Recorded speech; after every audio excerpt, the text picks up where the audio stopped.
Hola, ¿qué tal a todos? En esta ocasión, en este video vamos a hablar acerca del agua y pH basándonos en el capítulo 2 del libro Bioquímica de Harper. El propósito de este video es lograr sintetizar y resumir los conceptos más importantes del capítulo, sobre todo para un estudiante de medicina, como es mi caso, y dejar un poco al lado el tema de las fórmulas físicas. Entonces, sin más preámbulos, empecemos. Iniciemos entonces hablando de la importancia biomédica de este tema. Sabemos que el agua es un componente químico predominante en todos los organismos vivos. El agua además tiene diversas características, entre ellas está la capacidad de poder solvatar diversas biomoléculas y en este proceso puede cambiar la configuración de la estructura tanto del agua como de la biomolécula que está siendo solvatada. El agua puede ser un reaccionante o un producto. Además, existen mecanismos hipotalámicos que controlan en gran medida el balance hídrico, como es un gran ejemplo la hormona antidiurética o hormona ADH, que eso ya es un tema aparte del cual hablar. Y por último tenemos que el agua tiende a disociarse en protones e iones hidroxilo. Aquí debemos detenernos un momento para lograr entender bien este concepto. Primero, cuando hablamos de que se disocia en protones, estamos hablando de iones de hidrógeno, ya que un ion de hidrógeno consiste en un solo protón. Es el ion más simple posible y este se va a encontrar en soluciones ácidas. Aquí tenemos el ion de hidrógeno. Los iones de hidrógeno son responsables de la acidez en una solución. Entonces, cuanto mayor sea la concentración de estos iones, más ácida será la solución y por tanto menor será el pH. ¿Listo?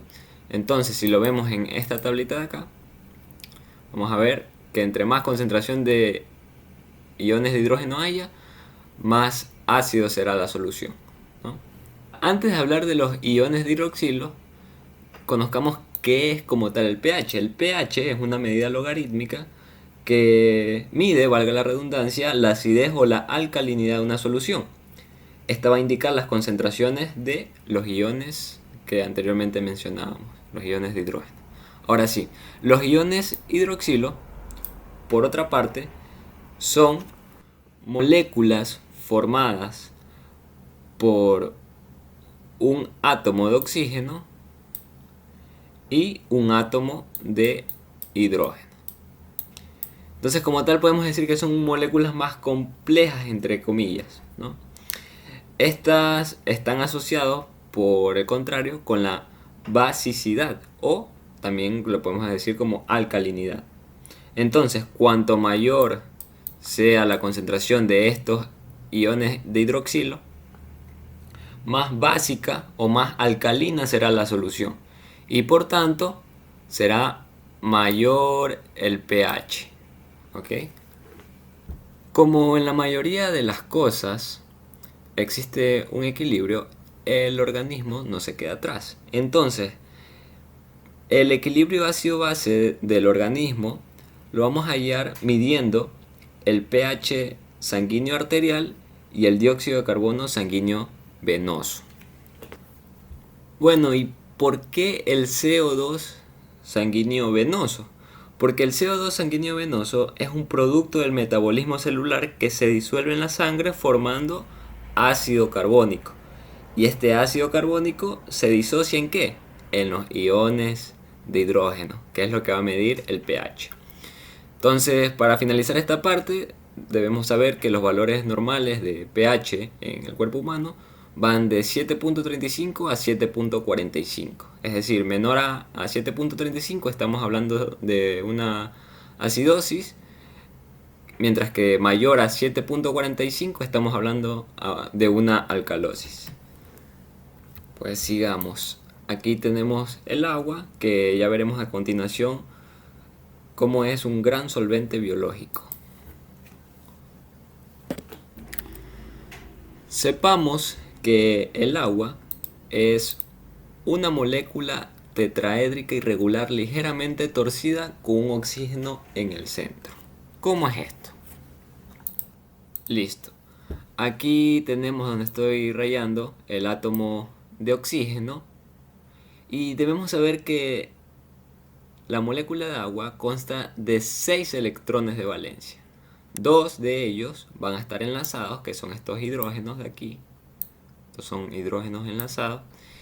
Mientras que los otros 4 electrones de valencia van a estar unidos en pares, es decir, van a estar 2 y 2, pero no van a estar enlazados, que son estos de acá. Van a estar, digámosles, como que orbitando cerca del átomo de oxígeno. Entonces, esto es lo que le da la forma tetraédrica, ¿no? Realmente no es que están todos los electrones de valencia enlazados. Sin embargo, los que están orbitando, como ya mencioné, es lo que le da la forma tetraédrica. Vemos que los que sí están enlazados forman un ángulo de 105 grados. Sigamos. Una molécula de agua con carga eléctrica distribuida de forma simétrica sobre su estructura se denomina dipolo. ¿Ya? Entonces, el fuerte dipolo del agua es responsable de su alta constante dieléctrica. Y ahora, ambos, tanto el dipolo, el fuerte dipolo, como la constante dieléctrica, hace posible que el agua pueda ¿qué? Disolver grandes cantidades de compuestos cargados como son las sales.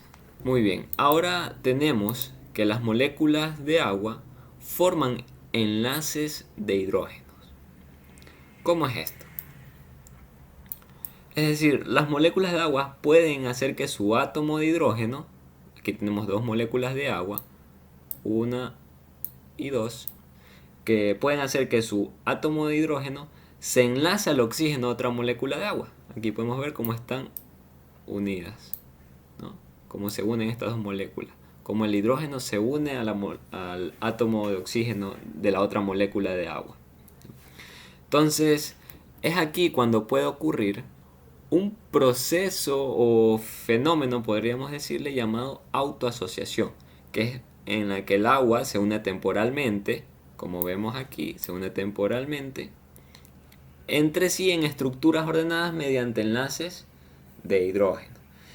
¿Qué de importante tiene todo esto? Pues los enlaces de hidrógenos, como los vemos acá, también ya con más moléculas de agua, son los responsables de darle al agua propiedades físicas como estas que vemos aquí: viscosidad, tensión superficial y punto de ebullición. Todo esto gracias a los enlaces de hidrógeno. Para cerrar esta parte, podemos decir que los enlaces de hidrógeno son mucho más débiles que los enlaces covalentes, es decir, son mucho más fáciles de romper. Bueno, sigamos. Ahora hablemos de las interacciones del agua.